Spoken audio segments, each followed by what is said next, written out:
Shalom, Horas, Amang Inang yang dikasih Tuhan. Saya mengundang Amang Inang untuk menghadiri perayaan ulang tahun Bata Bermazmur yang ke-20 tahun.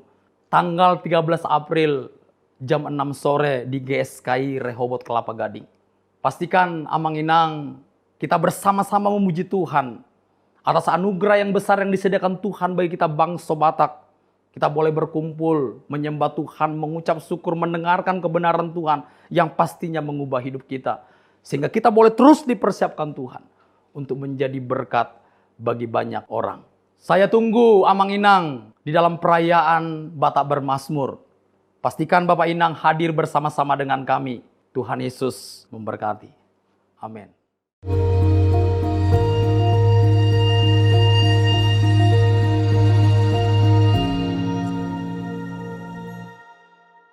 Shalom saudara, kita kembali mengikuti Abam. Ini episode 584. Dari wanita usia 31 tahun, masih single. Mohon maaf Pak sebelumnya, kalau masalah saya seharusnya mungkin bukan masalah besar Pak. Tapi saya benar-benar bingung Pak.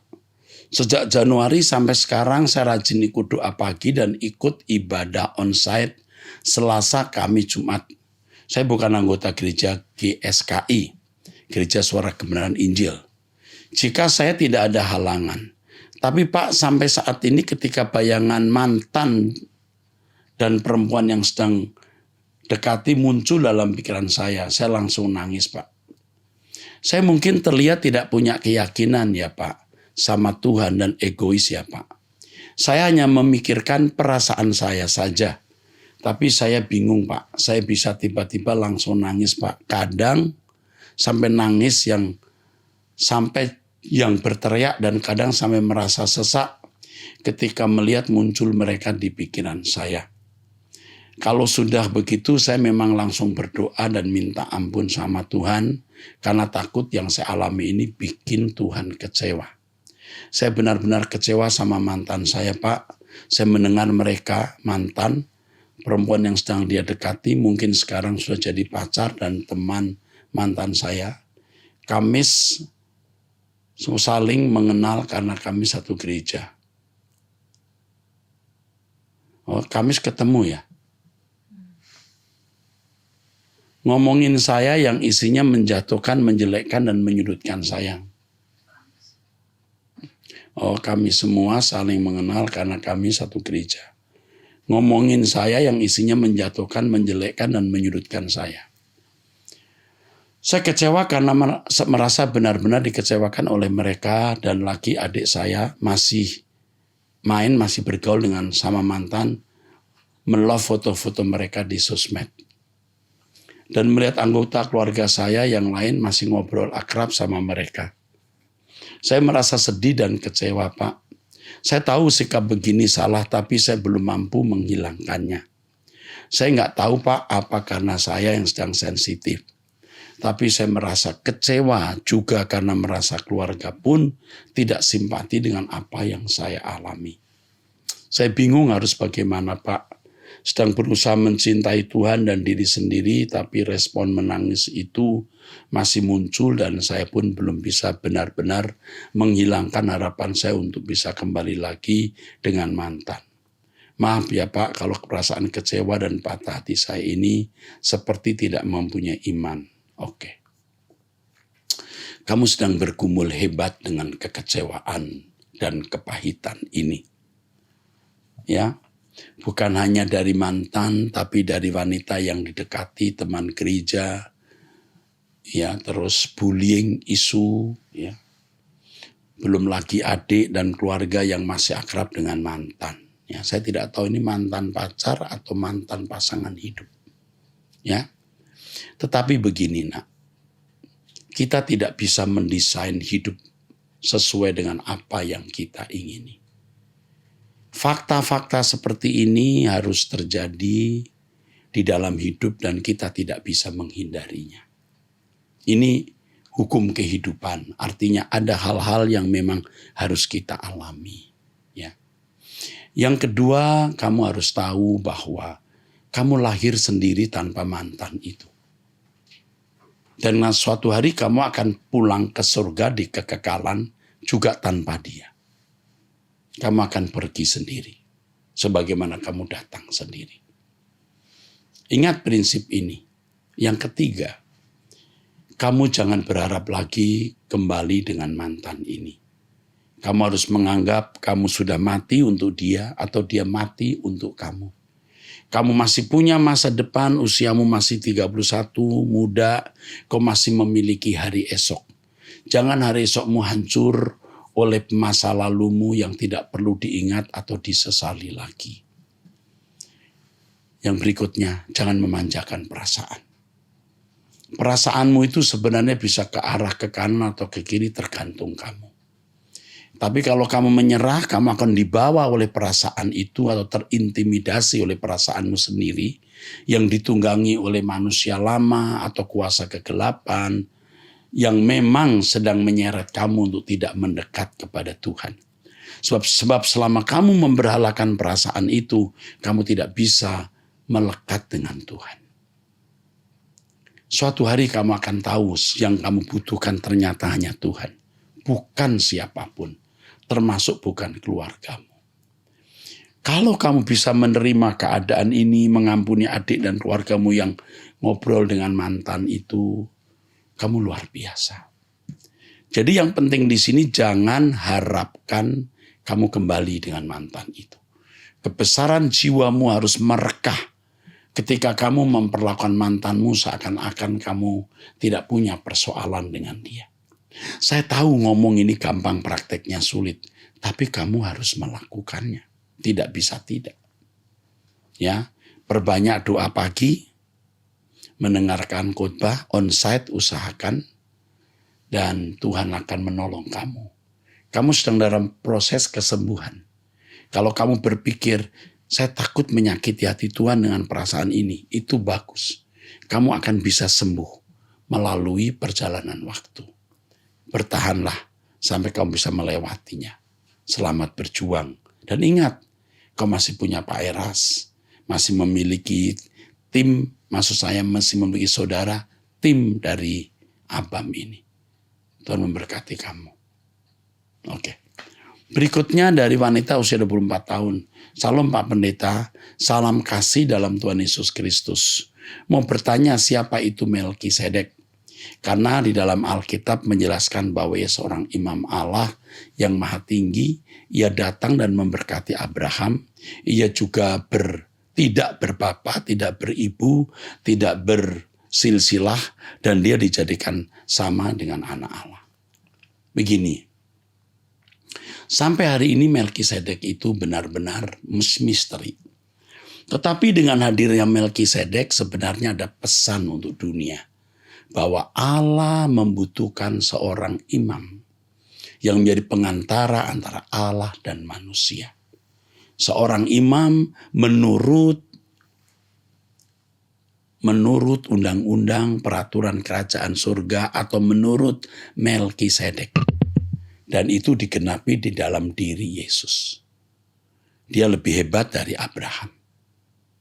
Makanya Yesus berkata bahwa dia lebih besar dari Abraham. Itu jelas. Jadi tidak perlu kita harus tahu secara detail siapa itu sebenarnya. Tapi cukup kita melihat bahwa Melkisedek itu merupakan simbol profetik atau nubuatan dari imam yang akan kekal di samping Bapa, yaitu Yesus Kristus Tuhan kita. Top. Dari wanita usia 27 tahun. Bagaimana cara menghadapi suami yang punya sifat temperamental dan manipulatif? Saat suami punya waktu kosong, dia lebih memilih tidur, dan setelah itu bermain bola, kumpul bersama teman. Tetapi waktu untuk istri dan anak tidak ada. Sebagai seorang istri juga seorang ibu butuh waktu untuk me time. Akan tapi hal tersebut tidak terjadi. Waktu untuk berkomunikasi dipakai untuk main game, main bola.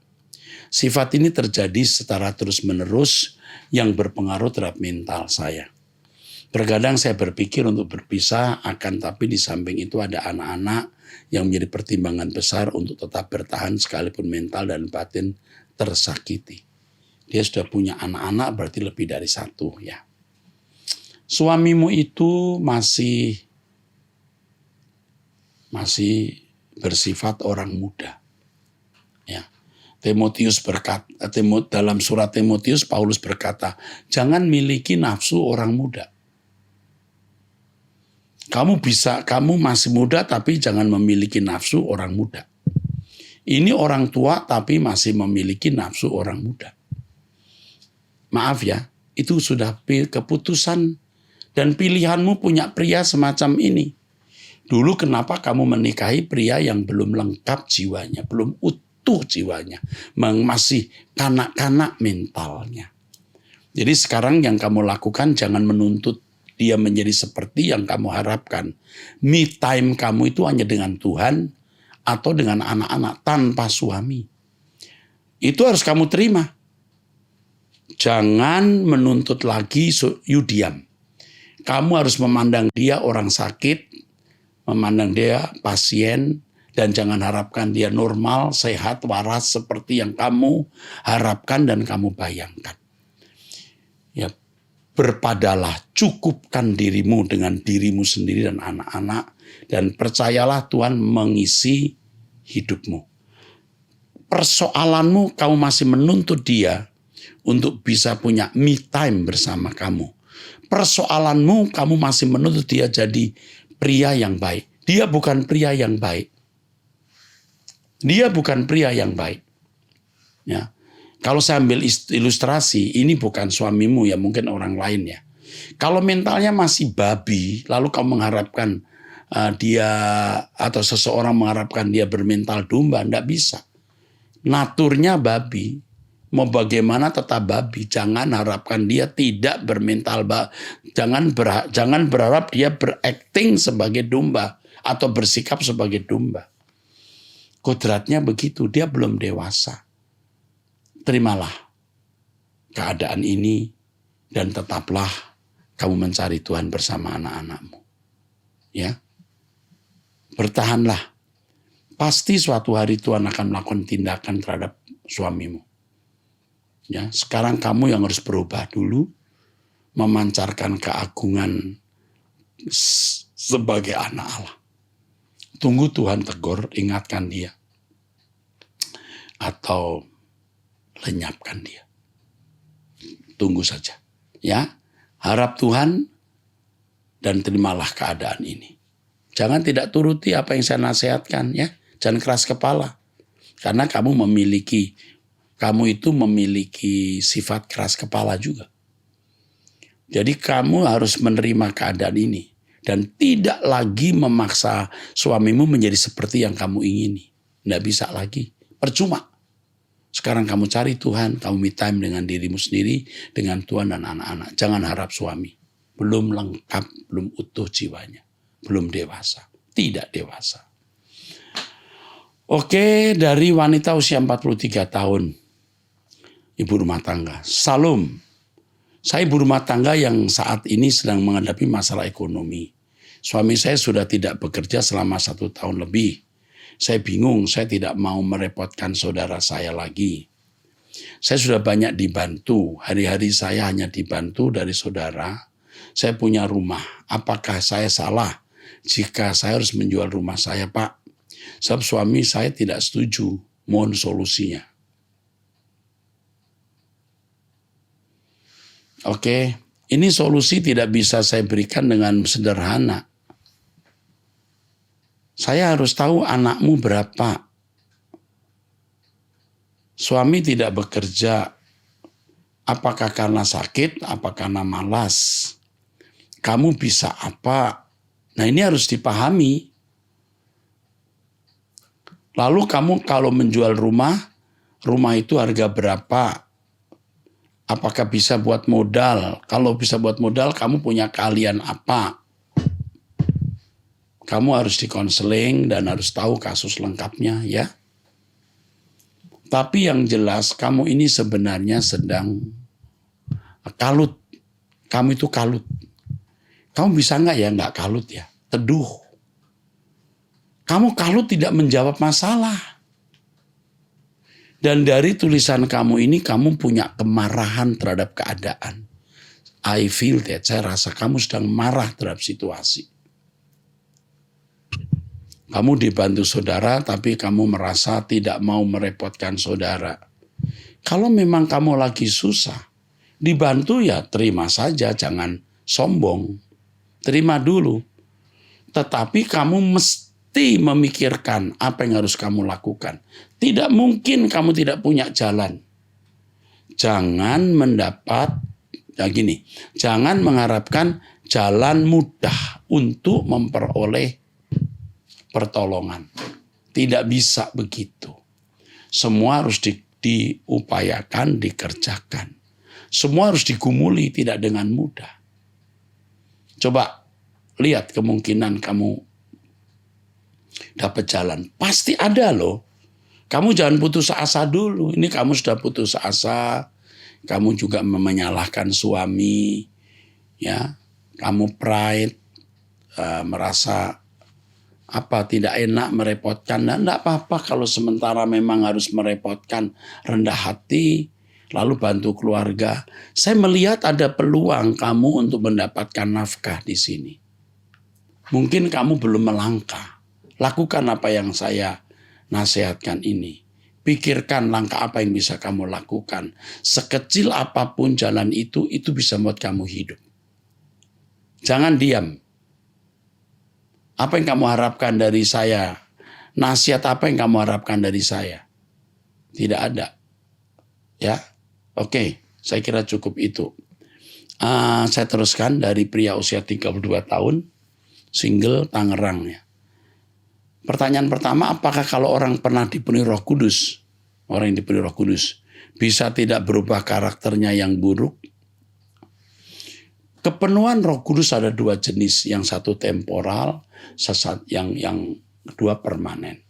Yang temporal itu biasanya spektakuler, Roh Kudus hadir, dia bahasa roh, dia rebah atau ada manifestasi lain. Itu temporal, tidak merubah karakter secara signifikan. Bahkan kadang tidak merubah karakter sama sekali.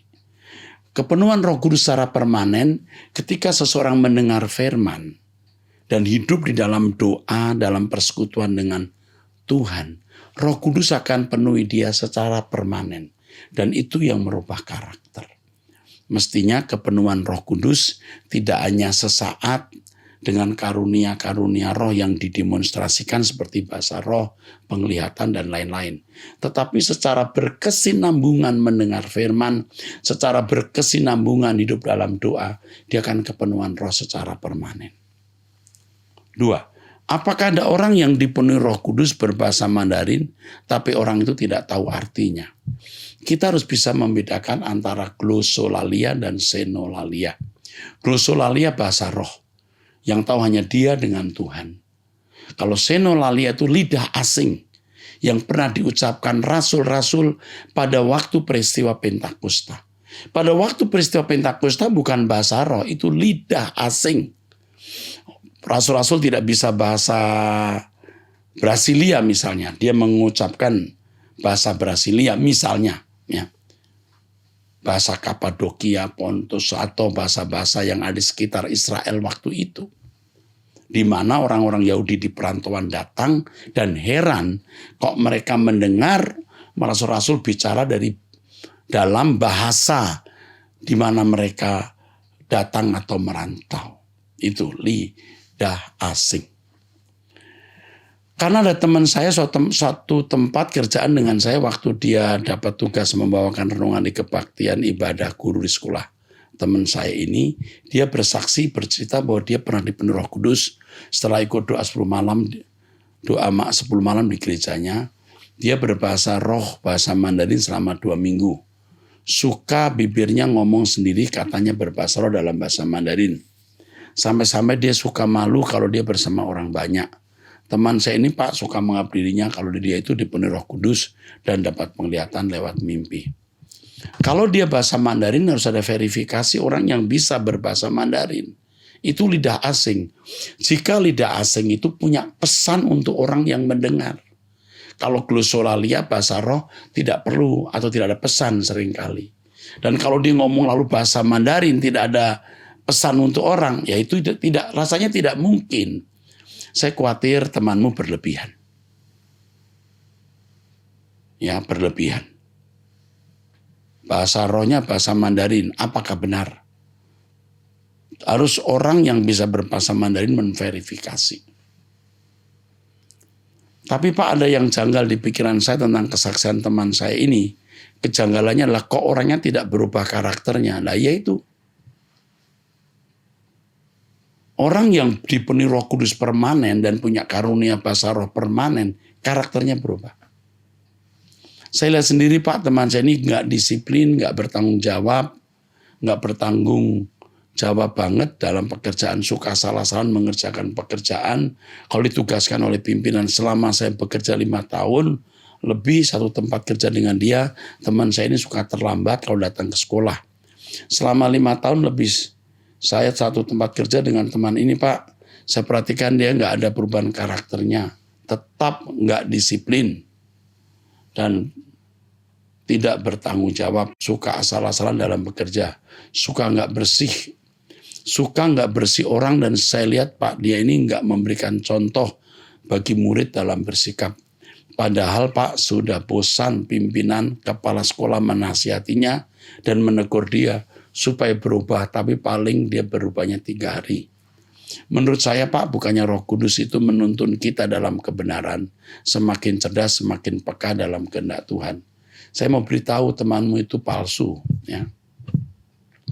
Bahasa rohnya palsu, hidup kekristenannya bohong, ya. Gadungan istilahnya.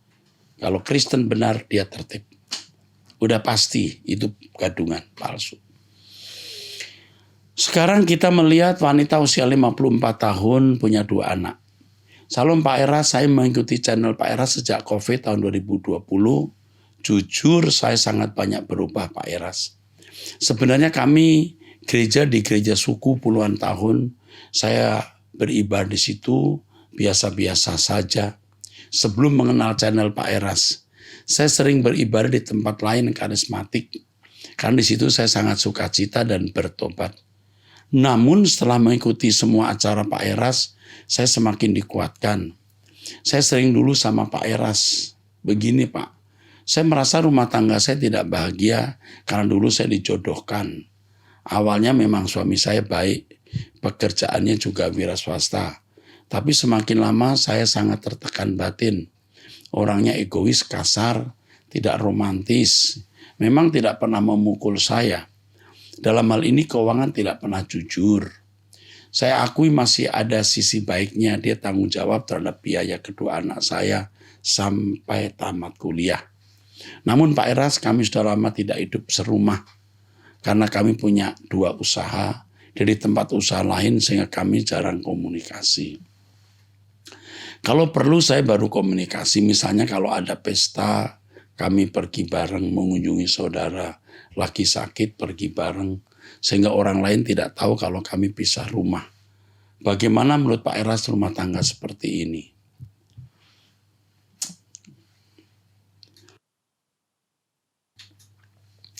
Kamu tidak berumah tangga dengan baik. Ya. Usiamu sudah 54 tahun, ya. Saya tanya apakah ada the other woman dalam hidup suamimu? Kok bisa betah tidak kumpul dengan kamu? Saya tidak tahu sudah berapa lama tidak kumpul. Tetapi ini ada sesuatu yang keliru, yang salah. Kamu tulis dia egois, ya, dia tidak jujur soal keuangan dan lain-lainnya. Memang tidak pernah pukul kamu, tapi tindakan itu memukul kamu. Bukan memukul fisik, tetapi memukul batin. Ya kamu tidak berumah tangga dengan baik. Saya tidak tahu kamu sendiri punya andil apa. Andil kesalahan di sini apa. Biasanya ada dan kita tidak sadari itu. Kamu tanya Roh Kudus, andil kesalahanmu apa sampai kondisi begini. Saya teruskan ya pembacaannya. Saya akui Pak, kami sama-sama egois. Iya kan? Sama-sama egois. Saya sudah lama benci sekali sama suami karena dia selalu kuat dan kasar bicara. Biasa Pak orang dari suku itu. Saya pernah doa pelepasan di gereja lain, berubah dan bertobat. Saya pernah ajak suami ke gereja karismatik supaya dia didoakan juga. Dia tidak mau dan malu. Padahal Pak di gereja kami pun kelak mendengar khotbah selalu dia tidur. Saya berterima kasih sekali jumpa channel ini. Pernah saya ikuti perjamuan kudus oleh Pak Eras. Saya ikuti doa pelepasan. Saya muntah-muntah dan banyak dahak saya keluar. Air mata saya selalu bercucuran. Sejak itu sungguh-sungguh berubah Pak. Dan tidak pernah lagi mengharapkan kebahagiaan dari suami. Karena aku tahu kebahagiaanku hanya bersama Tuhan. Sekarang aku berkemas-kemas menanti-nantikan Tuhan. Setiap hari saya mengikuti semua kegiatan Truth ID. Bagus. Bagaimana menurut Pak Eras rumah tangga seperti ini? Saya sudah katakan tidak beres. Saya sekarang banyak diam dan duduk di hadirat Tuhan. Maaf Pak, sharing saya panjang. Enggak Bu. Sekarang yang Ibu lakukan sudah benar. Kamu diam, kamu menunggu campur tangan Tuhan. Dan lakukan apa yang Ibu sudah lakukan. Berdoa, mendengar khotbah, tidak usah menuntut suami, tetapi berubahlah dalam bersikap. Jangan kasar. Ibu juga mungkin kasar. Cara menanggapi kekasaran suami, ibu juga kasar. Itu salah. Sekarang ibu berubah ya. Dengan ibu berubah, suami bisa berubah. Jadi kalau keadaan sekitar kita tidak berubah, kita harus berubah dulu. Tuhan memberkati. Dari wanita usia 35 tahun ini di luar negeri ya. Dari nomor teleponnya. Salam Pak Eras, saya ini sudah pisah rumah dengan suami selama 3 tahun dan suami ingin bercerai. Saya juga sedang mengambil Ausbildung di bidang hukum. Ya. Ini sekolah vokasi maksudnya ya. Di Jerman. Ausbildung. Menikah sejak 2016 di Jerman dan profesional saya lawyer di Indonesia. Saya ingin menyampaikan terima kasih atas setiap sermon yang Bapak sampaikan karena saya termasuk sering mendengarkan melalui YouTube. Bahkan ketika permasalahan rumah tangga saya sedang panas-panasnya, saya mencoba mencari ketenangan lainnya melalui YouTube. Bapak, bagaimana menyikapi untuk menuju langit baru, bumi baru? Saya menyadari bahwa saya memang teledor karena tidak peka dengan Tuhan dan inilah harga yang harus saya bayar, Pak. Saat awal pernikahan saya bersepakat dengan suami bahwa ketika ada salah satu dari kami berselingkuh, maka akan langsung bercerai. Pertanyaan ini atas dasar kurang pahamnya saya atas pernikahan sesuai dengan Alkitab. Tapi atas dasar kehidupan rumah tangga dari orang tua saya dan orang lain, Pak. Meskipun orang tua saya tidak bercerai, tapi saya menginginkan bahwa sebagai seorang wanita tidak ingin diinjak-injak dengan laki-laki.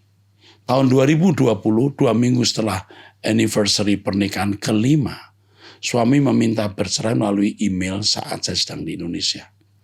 Waktu itu saya sudah 3 minggu di Indonesia untuk melakukan terapi karena memang kerinduan kami memiliki keturunan. Waduh, lagi terapi memiliki keturunan, suami minta cerai.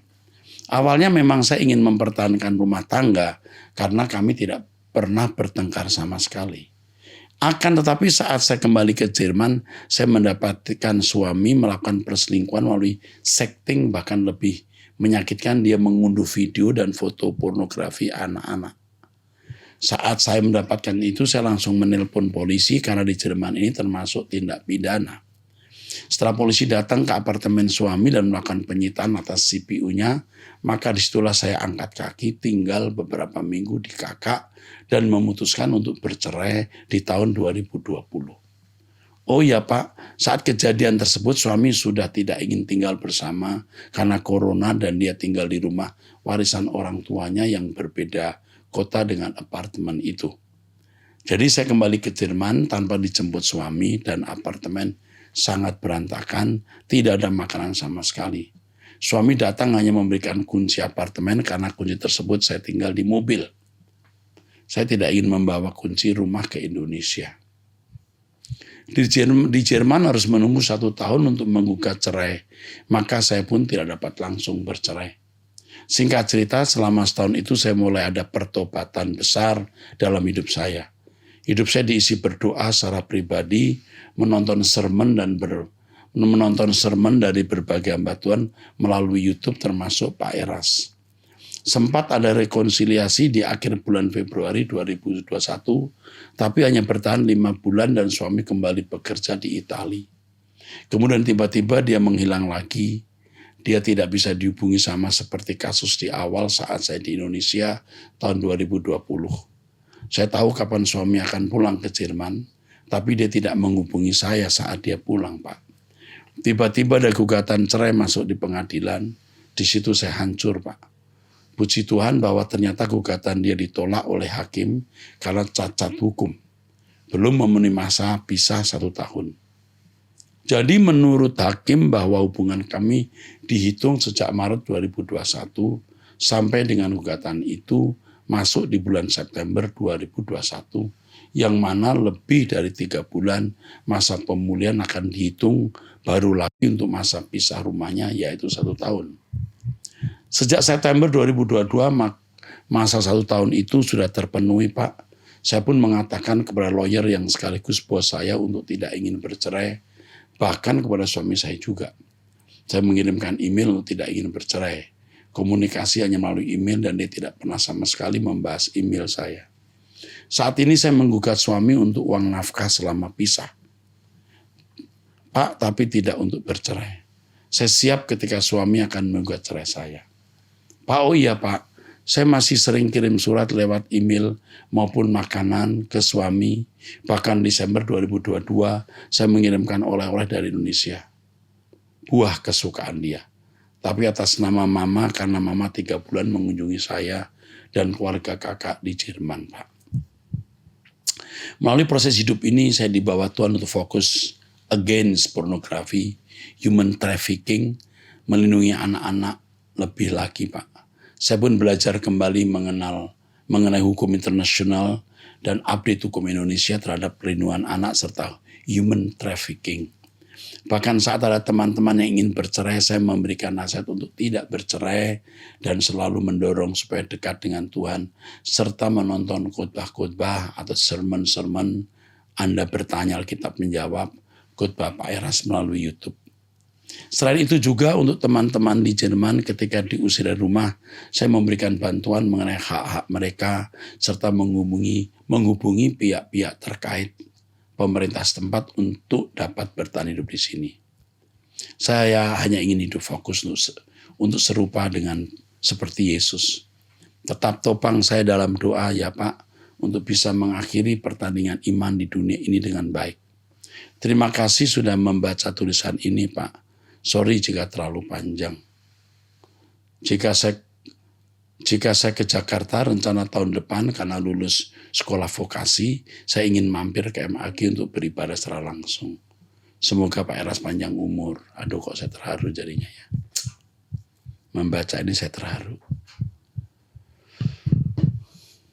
Ya. Saya kira kamu kalau ke Jakarta hubungi saya. Kamu sekarang bersikap pasif saja. Ya, defensif, nggak usah ofensif terhadap suami. Kamu tekuni pendidikan hukum dan kamu bisa mengabdi kepada Tuhan lewat talenta atau kecakapan ini. Oke? We love you. We are beside you. Ya, hubungi kami kalau Anda ke Jakarta. Ya. Tuhan akan memimpinmu, Tuhan akan memberi hikmat. Ya. Baik, saudaraku sekalian, sampai di sini Abam. Saya mengajak saudara tetap ikut doa pagi setiap hari jam 5 waktu Indonesia Barat. Itu akan memberi kekuatan kepada saudara. Dan ingat saudaraku sekalian bahwa Tuhan mau kita setia sampai akhir. Saya mengajak saudara untuk setia terus. Ya. Sampai jumpa, Tuhan memberkati.